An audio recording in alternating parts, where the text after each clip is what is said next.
que por supuesto sobre las que queremos conversar, no está funcionando, ¿no? O sea, el gobierno no es que no haga esfuerzos, uno reconoce los esfuerzos que hace en términos de control de precios, intenta sentar en una mesa a los empresarios que están directamente involucrados en los precios de los alimentos, pero no termina de funcionar esto, Fernanda, ¿no?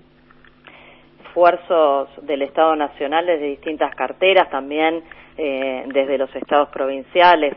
Hoy, por ejemplo, el gobernador de la provincia de Buenos Aires contaba de la reunión o las reuniones que vienen manteniendo con los diversos integrantes de las cadenas más importantes en la provincia, justamente para buscar salidas al problema inflacionario, pero efectivamente se trata de un problema macro de los precios y particularmente con el precio de los alimentos.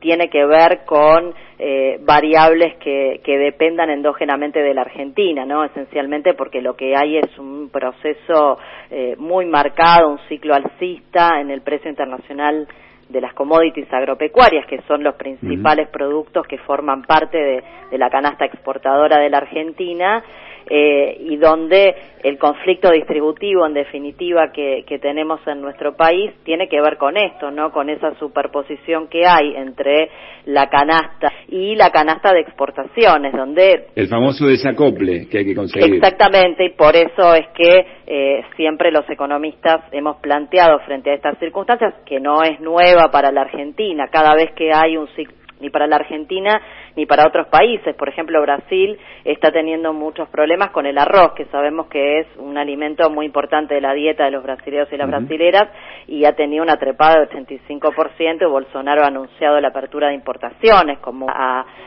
quienes producen y venden arroz en Brasil. Es decir, ahora, Fernanda, es un problema global de los márgenes de ganancia, que a nosotros... ¿no? Sí. Esa es un poco la discusión que la política, digamos, no termina de resolver. Los márgenes de ganancia de aquellos que hacen grandes negocios vendiendo a precio de exportación el consumo interno. Mirá, pensemos, siempre pongo el ejemplo del maíz porque me parece que es la commodity que más ha crecido el precio internacional entre agosto del año pasado, que es el punto cuando notamos que empieza a haber una escalada mucho más pronunciada en los precios, y hasta marzo de este año la tonelada de maíz pasó de $137,2, obviamente, a $222,14, es decir, uno relativamente corto.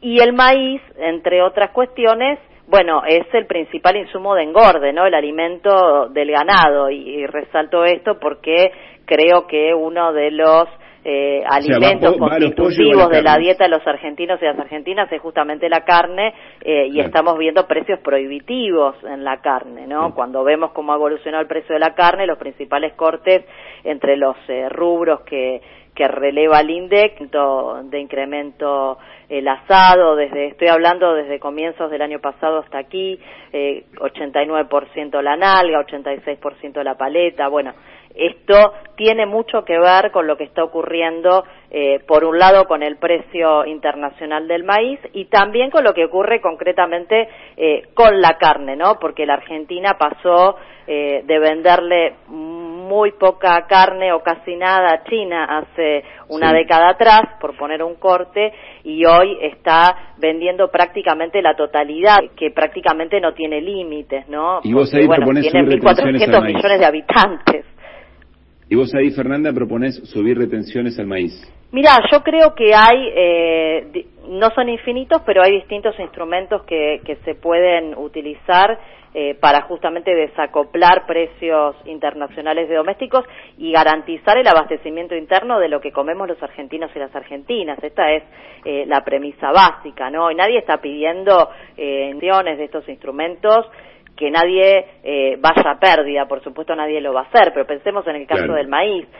Han tenido los productores de maíz una ganancia de 216% en un año, bueno, pensemos lo que pasa con los salarios de los argentinos, pensemos lo que pasa con las jubilaciones, les está yendo recontra bien, y creo que cualquier observador desprejuiciado, digamos, volviendo a lo que vos decías, ¿no?, de cómo se demonizan ciertos instrumentos, cómo se estigmatizan, tiene toda una lógica pensar que en un país con 42% de pobreza, con salarios que vienen perdiendo, con jubilaciones que vienen perdiendo, un sector que ha tenido 216% de ganancia pueda recortar en alguna proporción ese margen de rentabilidad, que le siga yendo perfectamente bien en todo lo que vende al exterior, que se amplíen, ojalá, porque la Argentina necesita exportar y obtener divisas, pero que se garantice el abastecimiento interno a un precio que podamos pagar los argentinos, ¿no? Un precio de la carne que se pueda pagar los costos de la producción cárnica, que haga incomprable la carne para la mayoría de nuestro pueblo. Bueno, ahora se anunció que aumenta el pan también a partir del fin de semana. Diputada, ¿qué tal? Luis Pablo Giniger la saluda. Quiero preguntarle si esto lo discutió con funcionarios del gobierno, si está esto en los proyectos del gobierno nacional, si es este el camino que se va a elegir en los próximos tiempos para modificar esta situación tan cruda que usted acaba de señalar muy bien, ¿no? Mira, como lo vienen, siempre están en carpeta, ¿no? Siempre se está hablando de esto y de todos los instrumentos posibles y probables para intentar ordenar una situación que realmente es muy hiriente. Yo creo que más después de la pandemia, digamos, donde obviamente lo que está en juego es la salud y la vida, este es uno de los temas más sensibles porque se trata de la comida, digamos, ninguna familia puede sobrevivir sin comer. Claro, lo pregunto en particular porque el gobierno nacional hasta ahora ha elegido un camino que no sé si es el correcto o no, pero es el camino del consenso, modificación de la actitud de los grandes grupos concentrados, ¿no? Más bien el gobierno apeló a la buena voluntad, esa buena voluntad no aparece y se necesitarían medidas concretas o decisiones políticas concretas que lamentablemente tienen que afectar estos intereses. Sí, porque además vos acá tenés un problema que, nosotros tenemos niveles de pobreza y desigualdad muy importantes, y entonces políticas focalizadas como el que hoy tenemos, ¿no? Por ejemplo, los acuerdos de cortes de carne a precios más convenientes realmente son muy buenos, pero claro, tenemos 42% de pobreza y obviamente otro porcentaje de la población que está en el borde, ¿no? Que está que cobra 1 peso, 2 pesos más y evita que caiga debajo de la línea de pobreza por ingresos, pero que está en el límite y que su situación no es mejor de los que contabilizamos como pobres en la Argentina. Entonces, es muy difícil que este tipo de acuerdos, una política macro, y acá si se quiere hay una dificultad objetiva, que fue la ley que se aprobó en diciembre del 19, que estableció una cota al manejo de las retenciones, donde el Estado Nacional hoy tiene una flexibilidad, digamos, muy acotada. Esto hay que señalarlo, ¿no? Por ejemplo, en el caso del maíz, son 3 puntos lo que se podría subir las retenciones, que hoy están en una alícuota del 12%, o sea, quedan 3 puntos y en los niveles de precios que hoy está teniendo el maíz a nivel internacional y que se refleja en nuestro mercado doméstico, parece insuficiente. Naturalmente, siempre está la posibilidad de hacer una ley nueva que permita corregir esta situación y ampliar los márgenes de maniobra del Estado, o de combinar con otros instrumentos como por ejemplo son los cupos y algunos otros más que podríamos pensar. Lo que me parece que no lo está haciendo, está ensayando, intentando todo el tiempo medidas, pero bueno, hasta ahora la realidad cruda y dura, como vos bien decías, es que ninguna da los resultados que esperamos, y es difícil que ocurra porque justamente los precios internacionales siguen subiendo y todos los estudios y todas las proyecciones internacionales nos hacen pensar que esto no es, digamos, una situación pasajera, un boom de hoy que mañana pasa, sino que hay una tendencia a de lo que está ocurriendo en China, ¿no? Que está creciendo a todo vapor, y bueno, que es una demanda explosiva. Fernanda, estamos charlando con la diputada nacional Fernanda Vallejos, economista, insisto, presidenta de la Comisión de Finanzas de la Cámara de Diputados. Me encanta la charla porque es muy cruda, porque me parece que es muy, en términos económicos, es pedagógica, y estamos hablando de cosas que se hablan poco, los márgenes de ganancia de productores, o de esos sectores de la economía muy concentrados, alimentos, en los precios de la canasta de alimentos muy importante. Vos dijiste que los productores de maíz han tenido un margen de ganancia del 200%. Ya hablar de márgenes de ganancia para mí en medios es una batalla cultural, pero bueno, al margen de eso, ¿qué margen de ganancia razonable existe como para que un gobierno plantee estas discusiones? ¿Hay márgenes de ganancia que se pueden tomar, no sé, de Europa, de Estados Unidos, de nuestra misma región, que vos podés llevar a una mesa de negociación y decir, mirá, vos no podés tener un margen de parativo? Yo te voy a poner un ejemplo. En el año 2015, las retenciones al maíz estaban en 23%.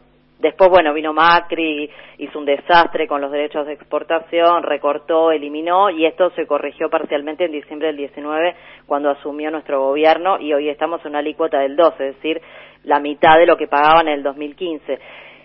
¿Sabes cuánto valía la tonelada de maíz en el 2015 cuando pagaban 23% de retenciones?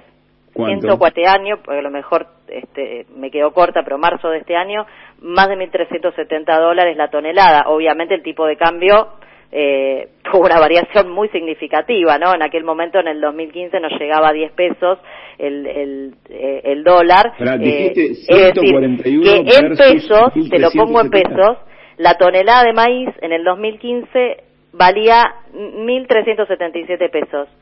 Hoy la tonelada de maíz vale 21.600 pesos y pagan la mitad de retenciones.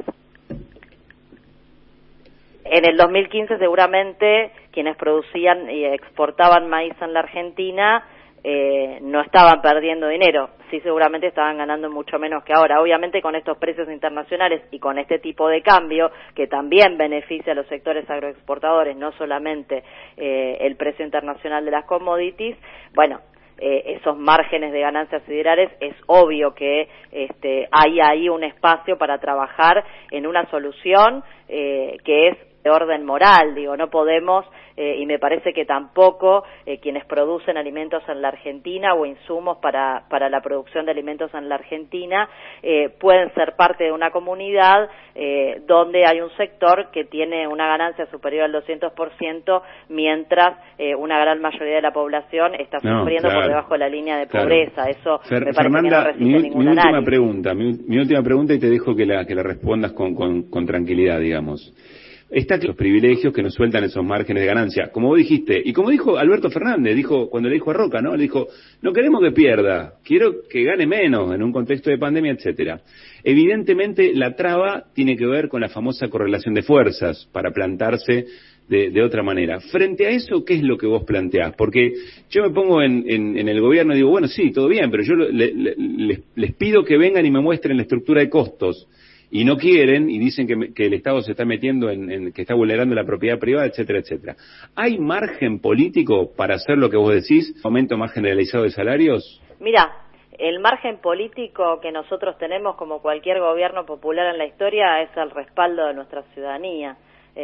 Los poderes fácticos, los poderes reales, siempre han estado y sobre todo cuando entramos en zona de conflicto. Bueno, justamente cuando discutimos la rentabilidad de estos sectores, cuando discutimos en definitiva la distribución del ingreso, cuando el conflicto distributivo entra en la escena, bueno, justamente, ¿no? El nombre de un conflicto ahí es inevitable, porque bueno, por supuesto, se entiende que los sectores agroexportadores no quieren perder ni una milésima de rentabilidad, pero yo creo que acá hay toda una racionalidad que claramente está no del lado del gobierno, sino del lado del pueblo argentino, y no tengo dudas que hay un acompañamiento del pueblo argentino, probablemente hoy con alguna complejidad porque la pandemia impide la movilización, impide el acompañamiento en las calles, digamos, algo a lo que... Pero cuando avanzás con estas herramientas, hay sectores que saben, no sé si ganás elecciones con esas herramientas, ¿no?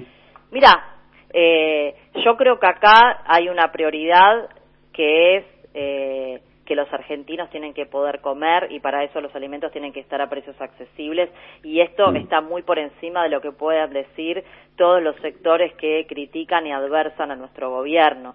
Sabemos lo que van a decir los grandes medios, es lo que han dicho siempre, sabemos qué intereses representan esos grandes medios, que son socios de las. Pocos se ganan elecciones con una ciudadanía, con un pueblo que no puede acceder de manera razonable a los alimentos, y muchísimo más en un contexto tan tremendo como el que estamos viviendo, una pandemia, una situación inédita. Seguro. Y extraordinaria. Así que, bueno, cualquier solución es compleja y cualquier solución evidentemente implica un conflicto. Esto es indiscutible, sería una necedad negarlo. Sin duda los sectores que adversan a nuestro gobierno, Argentina... O sea, la vía es por el conflicto, no por el consenso. Yo creo que cuando se habla del bolsillo de los sectores que concentran los ingresos y la riqueza en la Argentina, y cuando el Estado busca equilibrar la balanza para poner un poco de equilibrio ante situaciones tan injustas como las que estamos viviendo, lamentablemente el conflicto es inevitable. No porque lo busque el Estado, y está claro que nuestro gobierno ha buscado por todos los medios justamente construir soluciones consensuales, como vos decías. Se habló de instrumentar medidas que pueden ser percibidas como más intensas por parte de estos sectores. Apareció, bueno, la tensión, apareció la extorsión, apareció la demonización en los medios, incluso, como siempre, y ya a esta altura lamentablemente estamos acostumbrados, los amagues de judicialización, porque cualquier cosa que decida el Estado a favor de las mayorías siempre se la interpreta como que es inconstitucional o no solamente nuestra base de apoyo es el pueblo, como siempre lo fue en cualquier gobierno de signo popular, sino que garantizar el bienestar general de nuestro pueblo es nuestra responsabilidad y la razón por la que ese pueblo nos ha votado y ha depositado su confianza. Así que, bueno, si el consenso no funciona, si los sectores que tienen posibilidad efectivamente de construir una solución consensual, porque podrían hacerlo si quisieran, están claros los números. Dar una cuota de solidaridad en un contexto tan extremo como el que estamos viviendo para garantizar que sus compatriotas puedan acceder a un plato de comida, y bueno, son ellos los que construyen el conflicto, no el Estado Nacional ni el gobierno. Fernanda, siempre muy clara, como siempre. Gracias por esta charla. No, por favor, un abrazo. Bueno, Fernanda Vallejos, economista, me encantó la charla, Me encantó que le hayas puesto número a los márgenes de ganancia, y sobre todo esta cosa del